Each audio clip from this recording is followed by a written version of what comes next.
السلام عليكم ورحمة الله وبركاته، ازيكم يا حبايبي عاملين ايه؟ يا رب تكونوا بألف خير.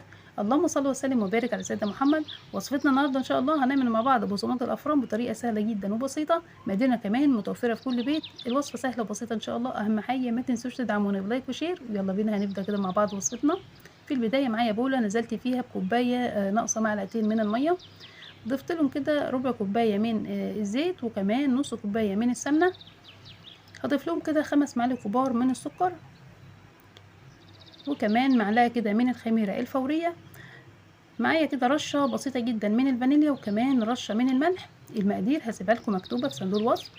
هبدأ كده أخلط المكونات دي مع بعض كويس جدا. بقسماط الأفران هتعمليه في البيت أحلى وأجمل بكتير من الجاهز. مقاديرنا كمان متوفرة في كل بيت، الوصفة سهلة جدا إن شاء الله بسيطة.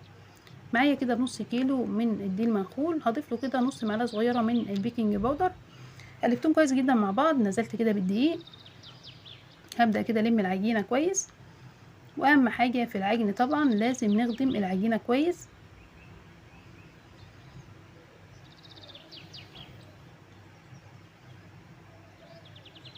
لميت كده العجينة وهبدأ كده اعجنها كويس جدا بايديا عشان طبعا اخد نتيجة هايلة في الاخر. هنبدأ كده نعجن لغاية كده ما العجينة يكون ملمسها ناعم جدا معايا.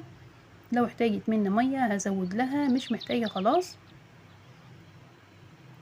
بدأت كده لميت العجينة بتاعتي، طبعا انا سبت كده معلقتين من المية. اخدت مني كده كوباية ناقصة معلقتين من المية، ملمسها ما شاء الله ناعم جدا. هبدأ كده افردها فردة بسيطة جدا، وكمان هغطيها بكيس علشان ما تنشفش مني. هسيبها كده لمدة 10 دقايق بس، مش هتتخمر طبعا، انا هسيبها بس ترتاح لمدة 10 دقايق. وصفة سهلة بسيطة وكمان سريعة جدا. طريقة التشكيل كمان سريعة وان شاء الله بسيطة جدا. يعني لو هتضاعفي كده كمية المقادير ممكن كمان تشكلي اكبر كمية من بقسماط الافران. معايا هنا كوباية كده من السمسم. عندك سمسم ابيض او احمر براحتك خالص، المتوفر عندك. ضفت لهم كده 3 معالق من الميه. طبعا اضافه الميه هنا عشان كده نثبت السمسم على العجينه طبعا. قلبتهم كويس جدا مع بعض. وهنبدا كده نقطع كده العجينه بتاعتنا، طبعا تقطعيها بالطول او بالعرض براحتك خالص. ممكن كده بتقطعيها مكعبات صغيره عشان طبعا تكون سهله عليكي في التشكيل.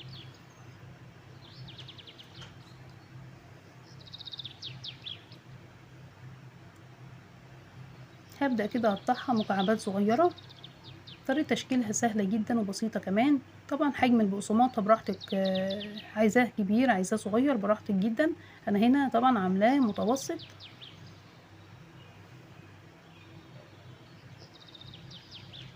هتاخدي كده قطعة من العجينة، وهنبدأ كده اهم حاجة بتضغطي عليها او بتدمجيها كده بين ايديكي علشان تطلعي منها اي هواء. وهنبدأ كده نبرمها او نرولها كده بين ايدينا علشان طبعا هتاخد شكل البقسماط.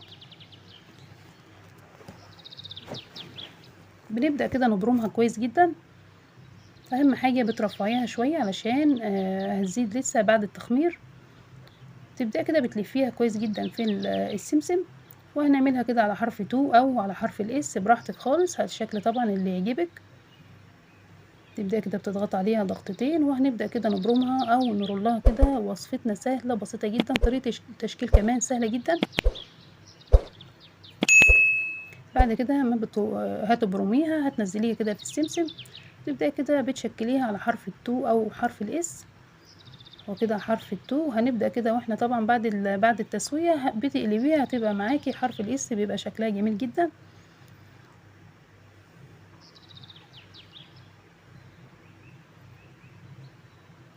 طريقة سهلة وبسيطة، وكمان طريقة التشكيل بسيطة جدا. هنبدأ كده نرصها في صاج.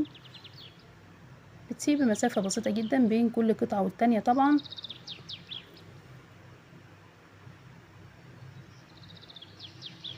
هنبدأ كده نكمل طبعا باقي كده الكمية علشان وقت الفيديو. اهم حاجة بتاخدي كده القطعة تبرميها برمة كويسة جدا. هتنزليها كده في السمسم علشان السمسم يثبت عليها. الصاج كده اللي هتخلصيه هتبدأي تغطيه، ونسيبه كده على جنب علشان يخمر معانا.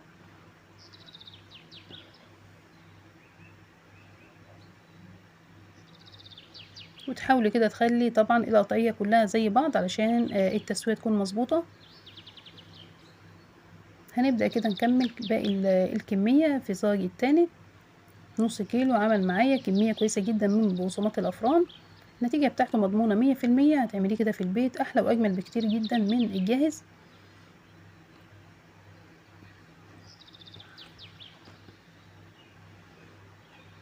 خلصنا كده الكمية كلها ما شاء الله. عمل نص كيلو من الدقيق، عمل معايا كمية كويسة جدا. بدأت كده غطيته وسيبته كمان في مكان لغاية ما خمر معايا. دخلته كده على فرن طبعا مسبق التسخين. أهم حاجة بتسويه على نار متوسطة علشان ما ياخدش منك لون بسرعة. بتقلبيه من وقت للتاني، يعني لو هتدخليه كده على درجة حرارة متوسطة عشان يكون مقرمش معانا. الزيت طبعا بيديله قرمشة، والسمنة في نفس الوقت بتديله ذوبان جميل جدا.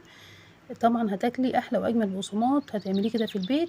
النتيجة بتاعته مضمونة 100%. طريقته سهلة وبسيطة جدا.